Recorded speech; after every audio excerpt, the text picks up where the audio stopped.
ಸ್ನೇಹಿತರೆ ನಮಸ್ಕಾರ. ಎಲ್ಲರಿಗೂ ಹಿರಿದನಿ ಕನ್ನಡ ಯೂಟ್ಯೂಬ್ ಚಾನಲ್ಗೆ ತಮ್ಮೆಲ್ಲರಿಗೂ ಸ್ವಾಗತ.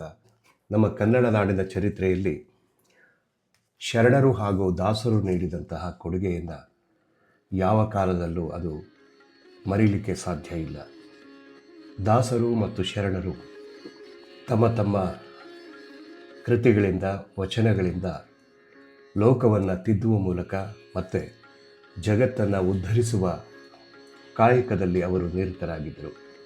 ಮನುಷ್ಯನಿಗೆ ಅರಿವನ್ನು ನೀಡುವಂತಹ, ಮನುಷ್ಯತ್ವವನ್ನು ಕಲಿಸುವಂತಹ ಕಾಯಕದಲ್ಲಿ ಆ ಎಲ್ಲರೂ ನಿರತರಾಗಿದ್ದರು. ಯಾವುದು ಮುಖ್ಯ ಯಾವುದು ಅಮುಖ್ಯ ಎಂಬುದನ್ನು ಅವರು ಸ್ಪಷ್ಟವಾಗಿ ಹೇಳಿದ್ದಾರೆ ತಮ್ಮ ವಚನಗಳಲ್ಲಿ ಮತ್ತು ದಾಸರ ಕೃತಿಗಳಲ್ಲಿ. ಇಲ್ಲಿ ನನಗೆ ತುಂಬ ಕಾಡಿದಂತಹ ವಿಚಾರ ಅಂತ ಹೇಳಿದ್ರೆ ಮಾಯೆ. ಎಲ್ಲರೂ ಹೇಳ್ತಾರೆ ಇದು ಒಂದು ಮಾಯಾ ಪ್ರಪಂಚ, ಜಗತ್ತೇ ಮಾಯೆ, ಇದೆಲ್ಲ ಅನಿಶ್ಚಿತ, ಯಾವುದೂ ಶಾಶ್ವತ ಅಲ್ಲ, ಹೀಗೆಲ್ಲ ಹೇಳುವಂತಹ ಒಂದು ಪಂಥ ಕೂಡ ಇದೆ. ಆದರೆ ಜಗತ್ತೇ ನಿಜ, ನಾವಿರುವುದು ಸತ್ಯ, ಇಹಲೋಕ ಪರಲೋಕ ಬೇರೆ ಎಲ್ಲೂ ಇಲ್ಲ, ಎಲ್ಲ ಇಲ್ಲೇ ಇದೆ ಅಂತ ಹೇಳುವಂತಹ ಮಹನೀಯರೂ ಇದ್ದಾರೆ. ಇಲ್ಲಿ ಮುಖ್ಯವಾಗಿ ನಾನು ಹೇಳೋದು ಮಾಯೆಯ ವಿಚಾರದಲ್ಲಿ. ದಾಸರು ಹೇಳ್ತಾರೆ, ಮಾಯೇನಿ ಅತಿ ಚೆಲುವೆ. 12ನೇ ಶತಮಾನದ ಮಹಾಶರಣೆ ಅಕ್ಕಮಹಾದೇವಿ ಹೀಗೆ ತಮ್ಮ ವಚನದಲ್ಲಿ ಹೇಳಿದ್ದಾರೆ, ಹರಿಯ ನುಂಗಿತ್ತು ಮಾಯೆ, ಹರಿಯ ನುಂಗಿತ್ತು ಮಾಯೆ, ಅಜನ ನುಂಗಿತ್ತು ಮಾಯೆ, ಇಂದ್ರನ ನುಂಗಿತ್ತು ಮಾಯೆ, ಚಂದ್ರನ ನುಂಗಿತ್ತು ಮಾಯೆ, ಬಲ್ಲೆನೆಂಬ ಬಲುಗೈಯರ ನುಂಗಿತ್ತು ಮಾಯೆ, ಅರಿಯನೆಂಬ ಅಜ್ಞಾನಿಗಳ ನುಂಗಿತ್ತು ಮಾಯೆ, ಈರೇಳು ಭುವನವರ ನಾಡಿಕೊಂಡಿತ್ತು ಮಾಯೆ, ಚನ್ನಮಲ್ಲಿಕಾರ್ಜುನಯ್ಯ ಎನ್ನ ಮಾಯೆಯ ಮಾಣಿಸ ಕರುಣಿ.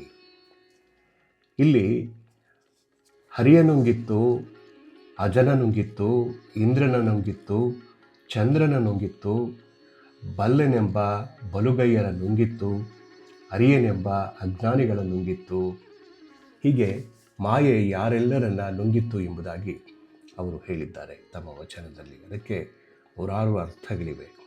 ಕಾಯಕ್ಕೆ ನೆಳಲಾಗಿ ಕಾಡಿತ್ತು ಮಾಯೆ, ಪ್ರಾಣಕ್ಕೆ ಮರವಾಗಿ ಕಾಡಿತ್ತು ಮಾಯೆ, ಮನಕ್ಕೆ ನೆನಹಾಗಿ ಕಾಡಿತ್ತು ಮಾಯೆ, ನೆನಹಿಂಗೆ ಅರಿವಾಗಿ ಕಾಡಿತ್ತು ಮಾಯೆ, ಜಗದ ಜಂಗುಳಿಗೆ ಬೆಂಗೋಲ ನೆತ್ತಿ ಕಾಡಿತ್ತು ಮಾಯೆ, ಚನ್ನಮಲ್ಲಿಕಾರ್ಜುನ ನೀನೊಡ್ಡಿದ ಮಾಯೇನಾದರೂ ಗೆಲರಾರರು ಎಂಬ ಅರ್ಥವನ್ನು ಕೊಡುವಂತಹ ವಚನ ಅಕ್ಕಮಹಾದೇವಿಯವರದು.